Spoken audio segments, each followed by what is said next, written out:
vinham regularmente ao poço tirar água, encher o bebedouro e abeberar o rebanho do pai, ovelhas e cabras, provavelmente.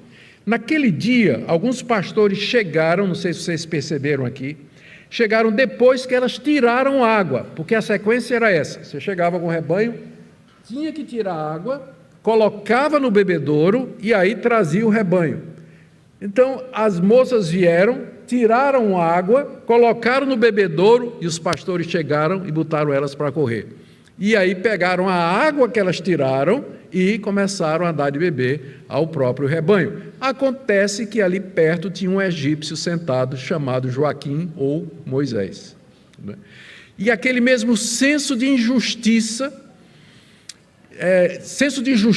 que fazia Moisés ficar indignado com a injustiça que o levou a matar o egípcio em primeiro lugar, reaparece nele ali. E ele enfrenta os pastores, como eu disse, ele devia ser um homem muito forte e preparado, bota os pastores para correr e aí abebera o rebanho daquele homem, assim fazendo o trabalho para aquelas moças, não é?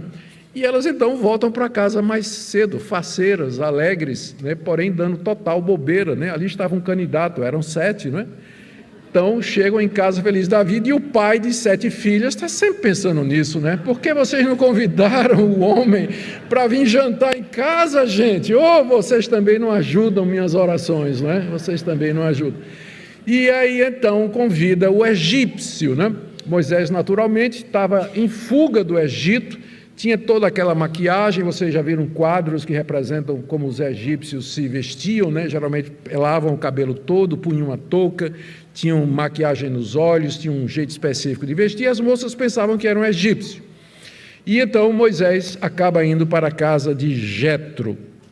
E lá chegando, ele é acolhido e atendeu o convite de Reuel ou Jetro de ficar morando ali.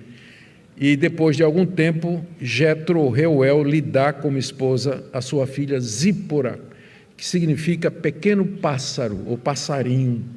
E eles tiveram um filho que Moisés batiza de Gerson, que no hebraico significa um estrangeiro ali. E o nome de Gerson refletia o sentimento de Moisés. Ele era peregrino em terra alheia. Ele não era do Egito, ele não era de Gósem, ele não era de Midian. A terra dele era Canaã, que ele via pela fé e que ele esperava que um dia Deus o levasse para lá, juntamente com seu povo.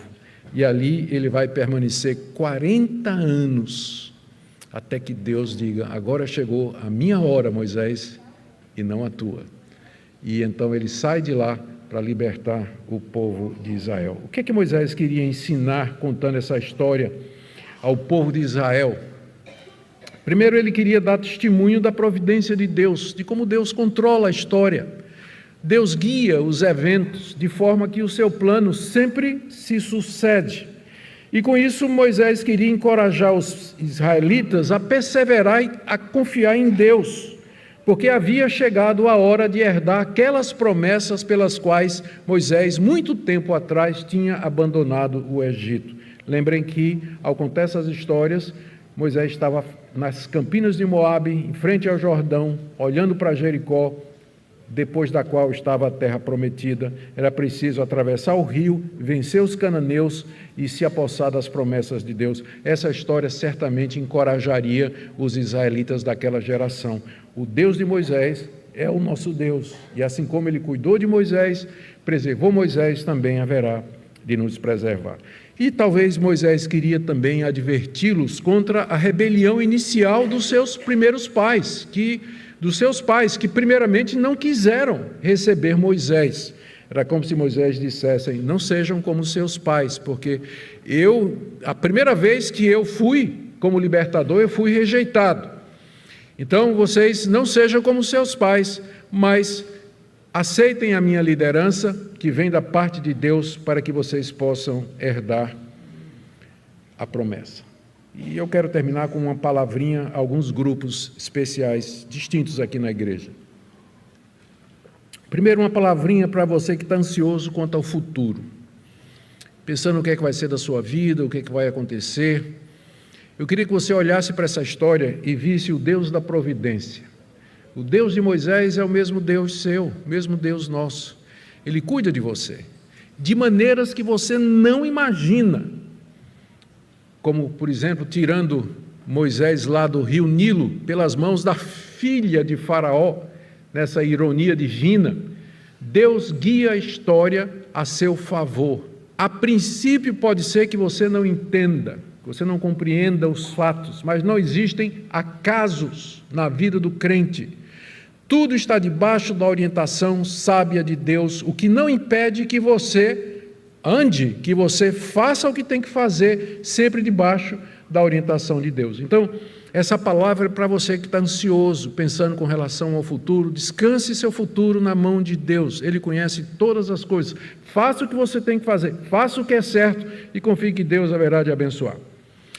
Também quero trazer uma palavrinha para você que pensou que chegou o tempo de Deus de fazer alguma coisa e deu com os burros na água. Fracassou, não deu certo.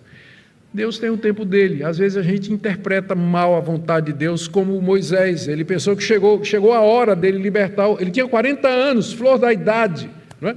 Tanto é que 40 anos depois, ele com 80, Deus aparece e diz, bora. Moisés disse, eu tenho 80 anos de idade, o senhor era para ter feito isso 40 anos atrás, não é? Quando eu era jovem, tinha força, mas agora estou com 80. Mas você está 80, mas você está experiente, você está humilde, você está confiante. Antes você não estava, você pensava que era no tapa que você ia fazer isso.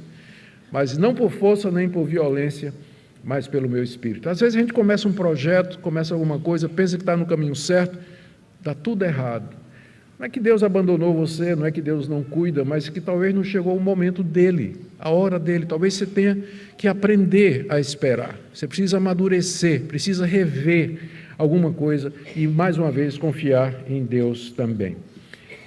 Terceira palavra que eu quero dar é para vocês que estão vivendo num ambiente mundano. Vocês, hebreus, vivendo na terra do Egito. Pode ser na universidade, pode ser no seu trabalho, pode ser no ambiente familiar. Não é fácil você manter a sua identidade de cristão num ambiente hostil, pagão, num ambiente onde as pessoas não temem a Deus e tem outros sistemas de valores. Mas não é impossível. Os hebreus mantiveram a sua identidade cerca de 400 anos, que é o tempo que eles passaram escravos no Egito. Eles continuaram a confiar em Deus, a esperar a promessa, a adorar o Deus verdadeiro. Então, se eles aguentaram 400 anos, o que é para você 4 anos na faculdade? Não é? Quando você está cercado de gente, de jovens com ideias diferentes, professores ateus, professores que criticam e zombam da fé cristã, na sua escola ou no seu prédio, lá no seu trabalho, gente ímpia que zomba de Deus, você pode, pela graça de Deus, manter a sua identidade, sua confiança em Deus e servir a Deus ali onde Deus lhe colocou. Agora uma palavrinha para aqueles que estão atraídos pelos prazeres do mundo. Você sabe o que é que torna Moisés o que ele foi? É que um dia ele tomou uma decisão e ele renunciou a todos os prazeres transitórios do pecado que ele tinha na corte de Faraó e ele preferiu sofrer juntamente ao lado do seu povo. Essa é uma decisão que você precisa tomar, de renunciar aos prazeres mundanos ilícitos e dizer, eu pertenço ao povo de Deus e eu só quero ter e ser aquilo que Deus permite que eu tenha e que eu seja. Eu sei que eu olho para as pessoas se divertindo, fazendo coisas, tendo coisas, mas são coisas contrárias à palavra de Deus. Eu prefiro não ter nada, não aproveitar nenhuma dessas coisas, mas ser fiel ao Deus que me salvou e me regenerou e me perdoou mediante Jesus Cristo. E, por último, uma palavrinha para aqueles que estão sofrendo aqui nessa noite, passando por angústias, por problemas, por aflições. Lembre da providência de Deus, do cuidado de Deus, de como Deus guiou a vida de Moisés em momentos difíceis, aquele momento em que ele é rejeitado pelo seu próprio povo, aquele momento que sua vida está por um triz na mão de Faraó, aquele momento em que ele estava lá no cestinho, no meio da moita de juncos. Veja o invisível como Moisés viu. Ele, pela fé, viu a terra de Canaã, pela fé, ele viu a promessa e assim ele viveu. e é assim que Deus deseja que nós vivamos também. Aqui nesse mundo nós teremos aflições, mas nós não andamos pelo que vemos, mas sim pela fé nas promessas de Deus. Amém?